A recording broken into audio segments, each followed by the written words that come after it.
Welcome to the Westside Investors Network, WIN, your community of investing knowledge for growth. This is the Real Estate Professionals Investing Podcast for real estate professionals by real estate professionals. This show is focused on the next step in your career, investing. Thank you for listening. And please, if you like our content, rate us on your podcast provider.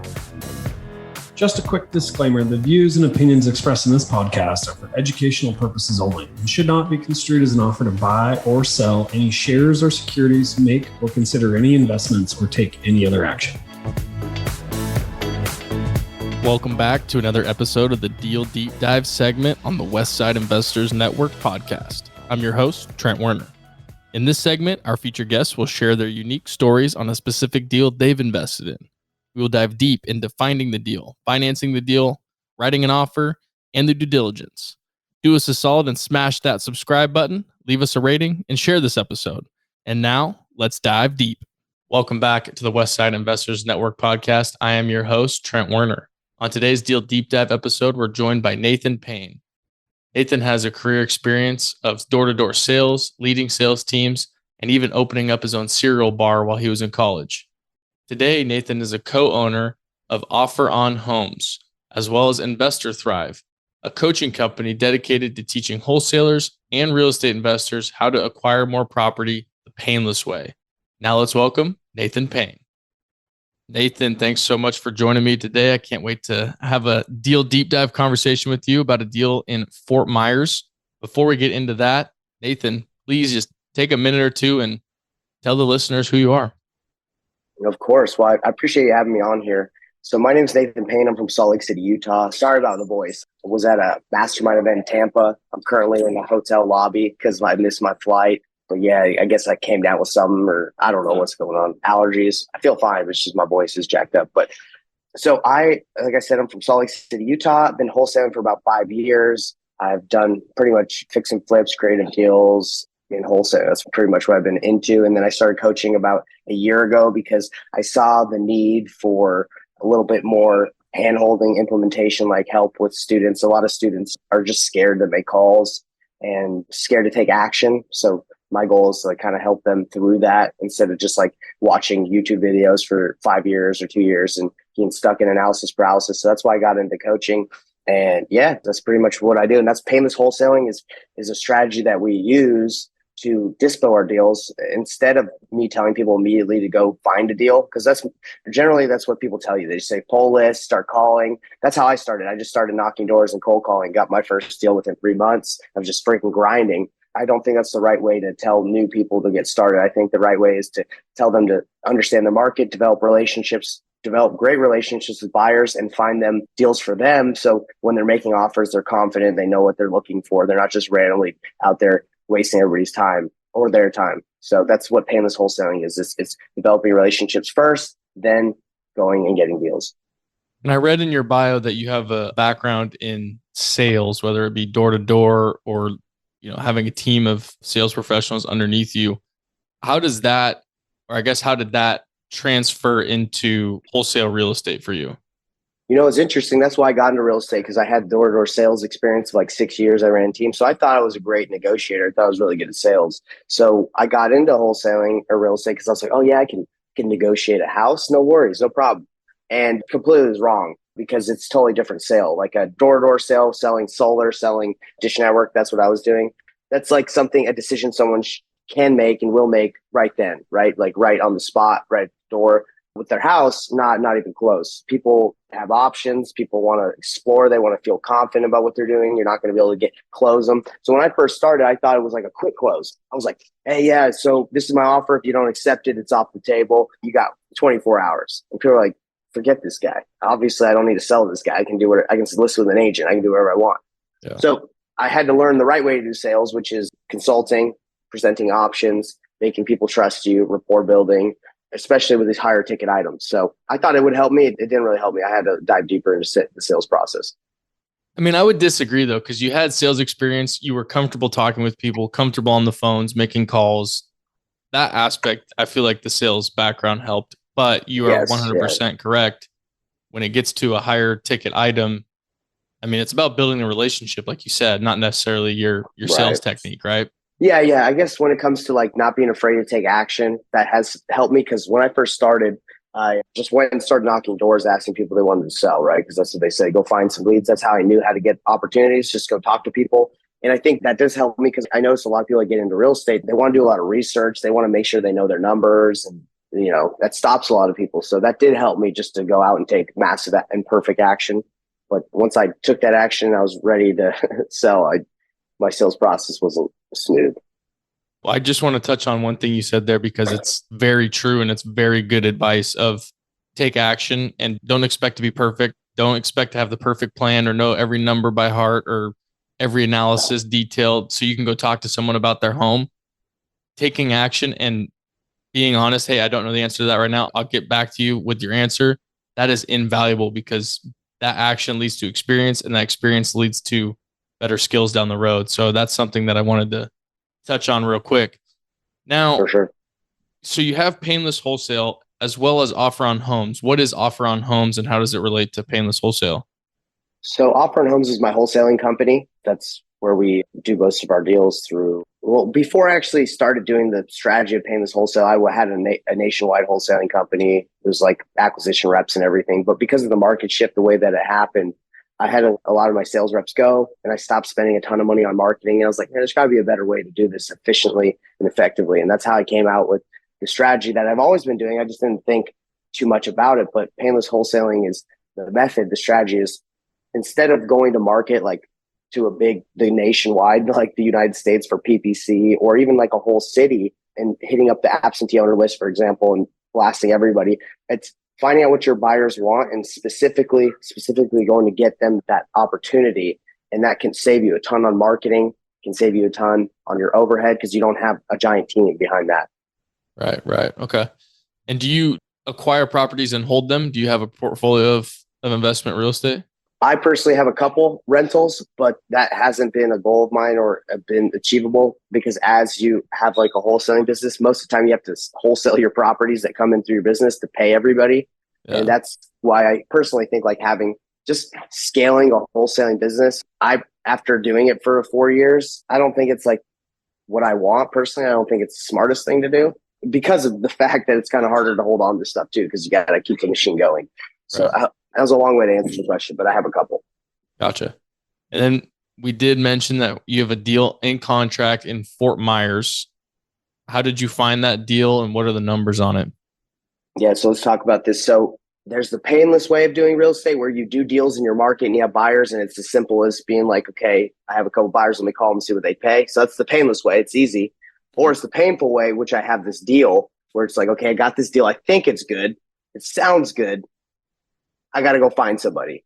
That's where I'm at right now on this deal. So how did I find this deal? One of my students was looking in Fort Myers and he's like, hey, I think I got this good opportunity. I don't know how to negotiate. Can you help me out? So I called the seller for him and negotiated a deal. She had it listed on the MLS for $320 and the house was probably worth $320. But after her commissions and fees of selling it on the MLS, she'd walk away like $290, but she wanted $300,000. So she took it down. And she had put this property up on like Facebook groups. My student had called her about it. So he's like, oh yeah, she wants to sell. So I called her and I was like, hey, look, like you want 300,000. You couldn't even sell this thing at 320. You want retail. The only way we could ever make this work is if we did something on terms, right? Like I could give you your asking price if you gave me the right terms.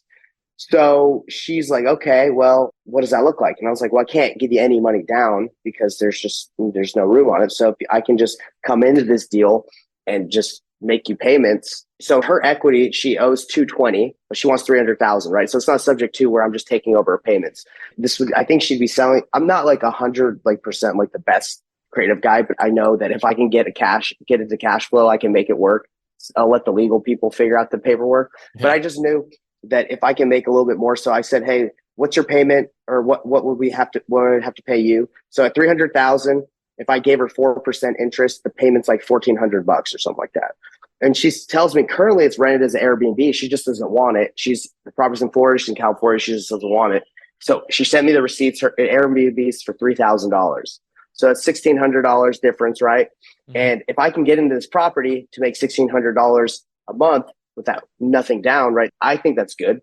But again, the issue is will this property be worth 300,000, or can I sell it or refinance out of it at the end of the balloon? Now she said, okay, nothing down, but 2 year balloon. Now I'm like, that's not enough time in my opinion, but maybe somebody will do it. Again, we're in the painful method right now where we're just like, I don't know, maybe somebody will do it.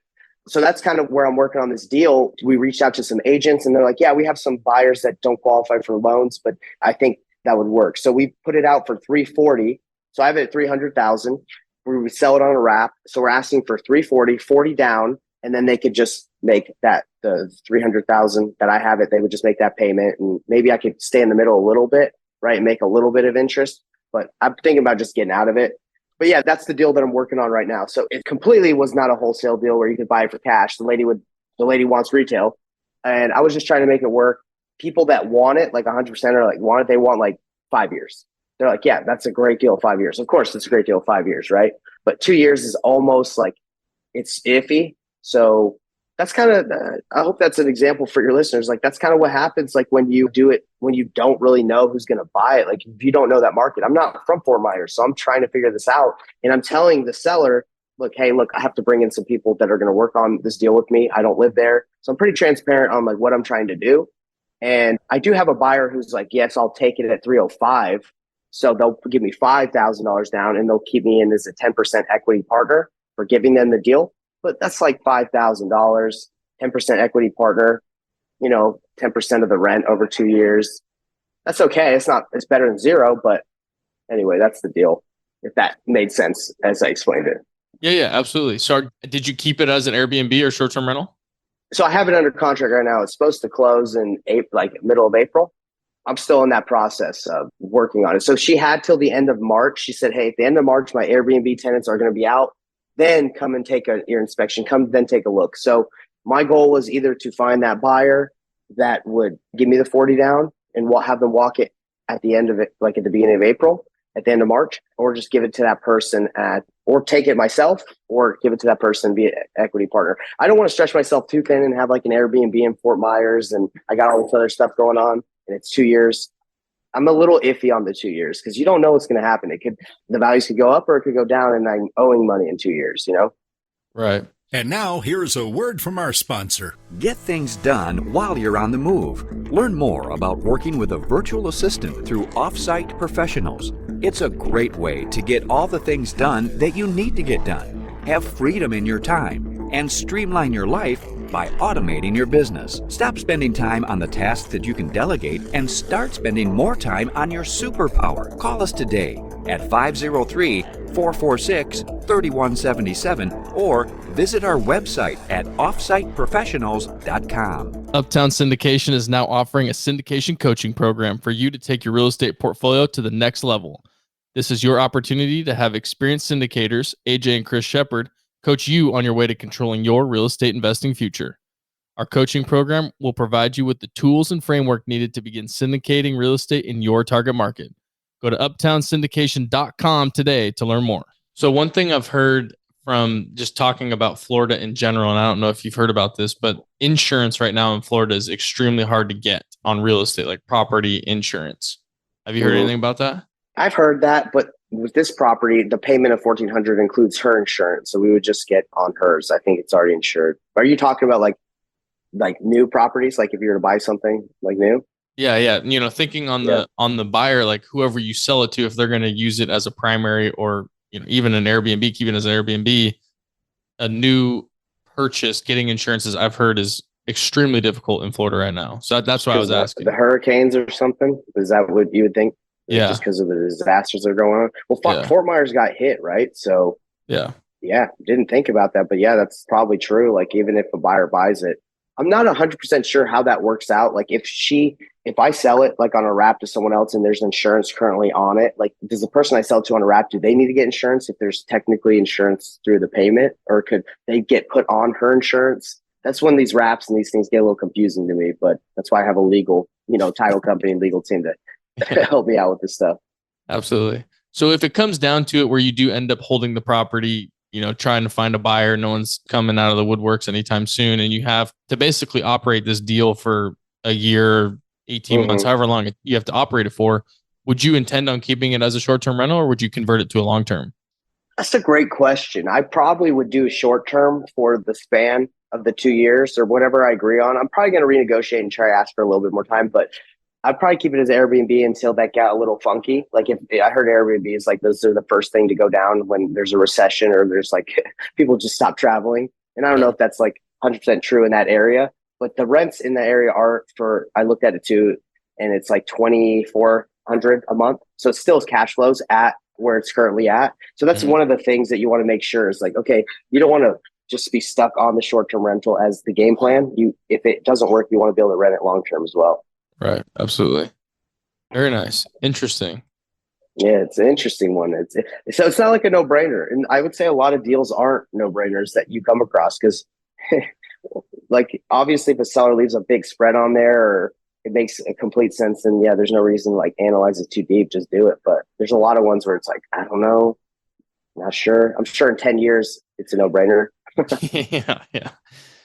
I mean, I'm honestly kind of at a loss for words because I've never heard of a deal with as many variables in it. Especially, I mean, I buy wholesale real estate here locally all the time, and you know, there's certain nuances with every deal, but the one that you just shared is definitely has more variables than I've ever seen in a wholesale deal. Yeah, and that's the thing is like I try when I'm talking to sellers, I try to squeeze everything, right? Like squeeze everything as a deal. Most people would look at this like this ain't a deal, right? It's not a wholesale deal. You can't get it for cash. You can't list it because she just listed it and she doesn't want that. But for me, I'm like, okay, we got a motivated seller. What can I do to make money, right? So I'd rather try to squeeze something and make 5, 10, whatever, versus just like let it go. And she's motivated, right? So yeah, I'm always squeezing. I like that. It sounds like you're a deal junkie just like myself, and you're always looking how to make a deal work, right? I feel like deals can always work if you're working with a seller that's like open to, rolling with you. I don't really like to do like the squeezing and rolling around if the seller's like really difficult. Like it's going to be tough. You need that trust when you're talking to a seller, and you need to be able to go over a ton of different options if you're going to try to make something work. Absolutely. All right. This is kind of a random question before we wrap up here in a few minutes. What's the best wholesale deal you've done, whether it's acquisition or the disposition side of it? What's your favorite wholesale deal that you've done? Favorite? Oof. Or the highest proceeds one, whatever it may be. We did. Is wholesale count? Like where we could have wholesaled it, but we just decided to put it on the market. Absolutely. So the nicest one that we did it was like a $90,000 wholesale. It would have been like a $60,000 wholesale. But all we did is we got it, we painted it, and we put it on the market, and we got above asking price. That was when the market was so hot. That was awesome time for wholesalers, right? Like they could just, and really wholesaling didn't even make sense during that 2-year period. It was just like, dude, just take it and put it on the market and clean it, right? Yeah. So that was probably the best, right? Because you could just take stuff and put on MLS. But when it comes to wholesale, I would say like the ones that are so quick and easy that the seller like is signs, there's no issues. Let's say I had one this is a good one, $30,000 deal. The seller, I call her on a Saturday. She doesn't answer my phone because she's talking to she's like talking to someone else. So she's probably not answering my phone. I keep following up with her. I followed up with her on Monday, and she's like, hey, I'm already selling to someone else. And I'm like, what did he offer you? Simple as this. Like, what did he offer you? 190. I was like, well, look, what would make it worth your while to go with me? He's obviously offering you 190. What would make it worth your while to go with me? We've already talked before. What would make it? She said, you pay a little bit more. I said, is there anything else? I know you're worried about moving all your stuff. Do you need any help? She's like, yeah, that would be awesome. That would really help. So I was like, okay, what if I can do 191 and I can help you move, right? I can get a moving company to help you out. She's like, okay. So then that day we got under contract. So it's very easy negotiation. I just beat the guy's offer and then said I could help you move. And then that day I called one of my buyers and we assigned it to someone for $30,000 and closed like 4 days later. That was really nice because it's like, okay, $30K in a week, minimal headaches. You signed, he signed. It was easy. Got a good review on Google. And the buyer moved her because that was kind of what we said to him. It's like, hey, bro, if you buy this, can you move her? He's like, oh, yeah, I'll take care of it. And he paid for the moving company. When those things happen, oh, bro, it's the best feeling because you're like, no headaches, no issues with title.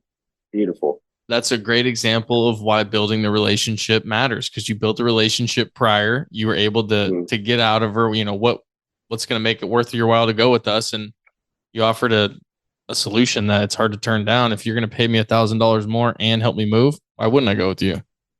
Exactly. I probably didn't even need to give her a little bit more. I probably just moved her. But yeah, relationships are huge. And I think people fall into the category, what I did is they try to convince people to go with them, right? They're just like, oh, you should, this is wholesaling. Or they say, my cash offer is going to help you because it's just better. Like, no, man, people don't want to be convinced. They want to be helped. So yeah, absolutely.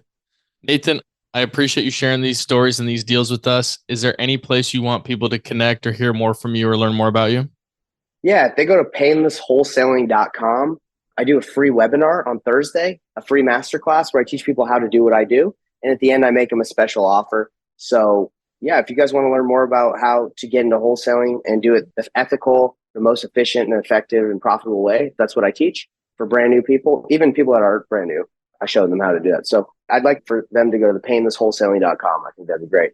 And we'll be sure to link that in the show notes. Nathan, thank you again for your time today and for sharing. I appreciate it. And I'm excited to get this one out for all our listeners. Thank you, man. Thanks for having me. Thank you for listening to this episode of the Real Estate Professionals Investing Podcast on Win, your community of investing knowledge for growth. We hope that this episode has increased your knowledge and added value to your path to freedom. If you would, please take a second to rate us so that we can get more great investors to interview. If you or someone that you know wants to be on, please visit westsideinvestors.com and fill out our form to be on the show. Thank you again and enjoy your day.